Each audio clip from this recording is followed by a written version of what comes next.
ദൈവനാമത്തിന് മഹത്വമുണ്ടാകട്ടെ. ഇന്ന് ഈ പകൽക്കാലം ബി ലൈറ്റ് എന്ന ചാനലിലൂടെ നിങ്ങളുമായി സന്ദർശിക്കുവാൻ ദൈവം നൽകിയ കൃപയോർത്ത് നന്ദിയോടെ സ്തോത്രം ചെയ്യുന്നു. ഇന്നത്തെ വിഷയം, നമുക്ക് എല്ലാത്തിനും ഒരു സമയമുണ്ട്. അതുപോലെ തന്നെ നമ്മളുടെ ഓരോ പ്രവൃത്തികൾക്കും, നമ്മളുടെ ജോലികൾക്കും, നമ്മുടെ പഠനങ്ങൾക്കും, നമ്മുടെ എല്ലാ കാര്യങ്ങൾക്ക് വേണ്ടിയിട്ടും ഓരോ സമയം ഉണ്ട്. അതുപോലെ ദൈവമാണ് ദൈവവചനത്തിൽ ദൈവം നമുക്ക് വേണ്ടി ഒരു കാലവും സമയവും നമുക്ക് നൽകിയിട്ടുണ്ട്. അതിലെന്ന് പറയുമ്പോൾ സഭാപ്രസംഗി 3-ാം അധ്യായം 1 മുതലുള്ള ആ പാഠഭാഗം മുഴുവനും നമ്മൾ വായിച്ചു നോക്കുമ്പോൾ ആ സമയ കാലയളവുകളെക്കുറിച്ചാണ് പറഞ്ഞിരിക്കുന്നത്.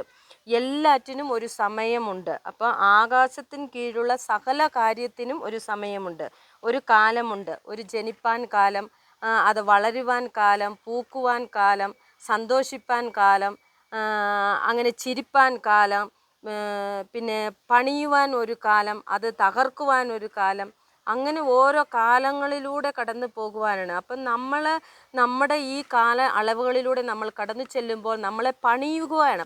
നമ്മളൊരു സംഘടനകൾ, വേദനകൾ വരുമ്പോൾ നമ്മൾ തളർന്നു വീണു പോകുമ്പോൾ, അപ്പോൾ ആ ഒരു കാലം വരുമ്പോൾ അതായത് ആ വീണ് കിടക്കുന്ന ഒരു കാലം, അപ്പോൾ അതിൽ നമ്മളെ ഉയർത്തുവാൻ ഒരു കാലം ദൈവം വെച്ചിട്ടുണ്ട്. അപ്പോൾ ആ സമയങ്ങളിൽ ദൈവം നമ്മളെ പണിതെടുക്കുകയാണ്. ആ പണിതെടുത്ത് ദൈവം നിശ്ചയിച്ചിരിക്കുന്ന ഒരു കാലയളവിലേക്ക് നമ്മളെ കൊണ്ടു ചെല്ലുകയാണ്. ഇപ്പോൾ ഞാൻ 35-ാമത്തെ വയസ്സിൽ ദൈവത്തെ ഞാൻ അറിഞ്ഞ് ദൈവം എൻ്റെ കരങ്ങളിൽ പിടിച്ചത് മുതൽ ഇന്നു മുതലും ഇപ്പോഴും വരെയും ദൈവത്തിൻ്റെ കരങ്ങളോടൊട്ട് ചേർന്ന് നിൽക്കുകയാണ്. പക്ഷേ എങ്കിലും നമ്മുടെ ഒരു വേദനകളിൽ വരുമ്പോൾ നമ്മൾ പെട്ടെന്ന് ചാഞ്ഞ് വീണു പോകും.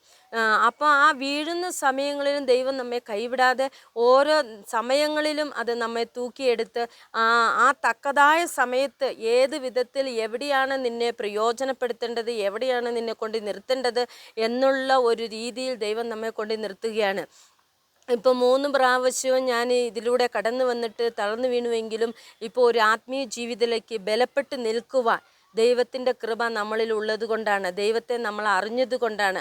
ആ സമയം ഏതാണ്, എപ്പോഴാണ് ദൈവത്തിനറിയാം. എപ്പോഴാണ് അവളെ അവിടെ കൊണ്ടുവന്ന് നിർത്തേണ്ടത്, എപ്പോഴാണ് അവിടെ ആ നിർത്തേണ്ട സമയം എപ്പോഴാണ്, അത് കാലയളവ് എപ്പോഴാണ് എന്നുള്ളത് ദൈവത്തിനറിയാം. അപ്പം അങ്ങനെയുള്ള ഒരു കാലയളവ് വരെ നമ്മൾ കാത്തിരിക്കണം. ദൈവവചനം അനുസരിച്ച് കാത്തിരിക്കണം. എങ്കിൽ മാത്രമേ ദൈവം നമ്മളിലൂടെ ഇടപെടുകയുള്ളൂ. അപ്പോൾ ആ കാലതാമസം വരെ നമ്മൾ കാത്തിരിക്കണം. ഓരോ കാലങ്ങളുണ്ട്, ഓരോ സമയമുണ്ട്. നമ്മളെ പക്ഷെ ഒരിക്കലും താഴ്ത്തി വിടുകയല്ല ചെയ്യേണ്ടത്. അത് ഉയർത്തേണ്ട സമയത്ത് തക്കതായ നേരത്ത് ദൈവം നമ്മെ കൊണ്ടുവന്ന് നിർത്തുകയുണ്ടാകും. നമ്മൾ ആശീർവാദങ്ങളെ കിട്ടണം എന്നുള്ള സമയത്ത് കിട്ടുന്നതല്ല ആശീർവാദം.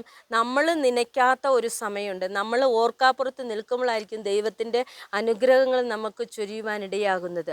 അപ്പോൾ ആ സമയം വരെ നമ്മൾക്ക് കാത്തിരിക്കുവാൻ, ഇപ്പം നമ്മൾ തിന്നുന്നതും കുടിക്കുന്നതും എല്ലാം ജീവിക്കുന്നതും എല്ലാം ദൈവത്തിൻ്റെ ഒരു കൃപ ഉള്ളത് കൊണ്ടാണ്. ആ സന്തോഷം, ആ നന്മയെ നമ്മൾ അനുഭവിക്കുന്നത് ദൈവത്തിൻ്റെ കൃപ കൊണ്ടെന്നാണ്. പക്ഷെ അതിൻ്റെ വേദനകളുടെ മധ്യത്തിലും നമ്മൾ ദൈവത്തെ അന്വേഷിക്കുവാൻ, തിരഞ്ഞെടുക്കുവാൻ, ദൈവത്തെ രുചിച്ചറിയുവാൻ നമുക്ക് ഇടയാവണം.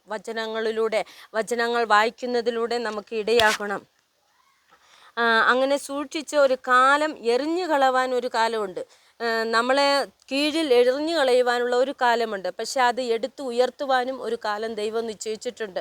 അപ്പോൾ അത് എറിഞ്ഞു കളഞ്ഞല്ലോ എന്ന് ഓർത്ത് നമ്മൾ അതിൽ നിന്ന് വീണു പോകാതെ ദൈവസന്നിധിയിൽ മുറുകെ പിടിച്ച് നമ്മളെ പണിയുകയാണ് ചെയ്യുന്നത്. അത് പണിത് ഉയർത്തി നമ്മളെ എത്തേണ്ട സ്ഥാനത്ത്, ദൈവം ആഗ്രഹിക്കുന്ന ആ സ്ഥാനത്ത് എത്തുവാൻ ദൈവം നമ്മെ അനുഗ്രഹിക്കട്ടെ. ഈ വചനങ്ങളുടെ ഓരോ സമയത്തിനൊത്തവിധം ദൈവം നമ്മെ വഴി നടത്തുകയാണ്.